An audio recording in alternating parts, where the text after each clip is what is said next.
Sniffing. Was Holly crying? In the months following her father's death, this had been a daily ritual. A familiar, helpless pain sapped the energy from Maureen's limbs. "Are you okay?" The water came on again, blocking out the quiet sobbing. "Please, let me in. Holly?" Still no answer.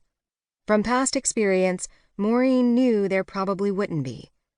In her grief, Holly had withdrawn from her mother, refusing to take the comfort Maureen ached to provide.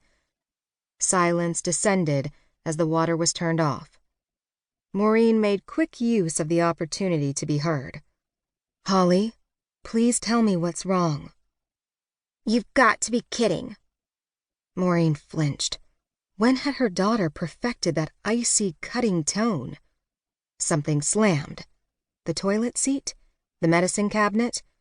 A second later, the door opened and Holly glared at her. Eyes red, cheeks flushed, lips swollen. Maureen longed to hold out her arms, but she knew, oh, how she knew, that her daughter would just back away. "What is it, sweetie?" Maybe she'd heard one of her dad's favorite songs on the station she liked to listen to in the morning, or had a sad dream.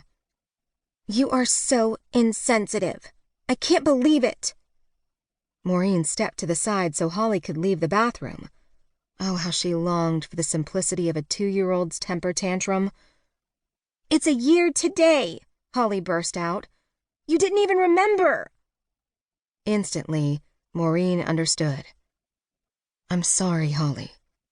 But her daughter had already taken off down the hall. A second later, the front door slammed. Maureen swallowed an urge to scream, then went to the living room window. She caught a glimpse of Holly from the back as she ran across the street toward school. Poor, sad, confused child. She missed her father so much. Maureen wished her own grief could be so uncomplicated. 2 minutes after she was in her BMW, Maureen was on the cell phone using the Bluetooth function. At a red light, she speed-dialed her assistant. "Looks like I'm going to be a little late for the partners meeting. Could you pull the files I was working on last week and order me a latte, please?" Next, she dialed her youngest sister, who lived about 2 hours north of Missoula in Whitefish. Kelly was a patrol officer and could be counted on for level-headed advice. Last time Maureen had seen her in person had been at Kelly and Mick's wedding 2 months ago, but they spoke on the phone often. "Hey, Kel, are you at work?" "I'm off for the next few days. Just dropped Billy off at kindergarten. What's up?"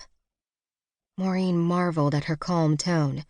Kelly and Mick were raising Mick's young nephew Billy and niece Amanda. Quite a lot to take on for a woman who'd been single 6 months ago. Yet Kelly never seemed flustered by her new roles, which only made Maureen feel more incompetent as a mother. Holly was crying in the bathroom again this morning. As usual, nothing I said helped. Should I try a different grief counselor? Holly hadn't seemed to benefit from sessions with 2 previous psychologists, and Maureen had given up. But maybe she needed to try therapy one more time. "It's the year anniversary today, isn't it?" Kelly said. Yeah. Geez, even her sister had remembered.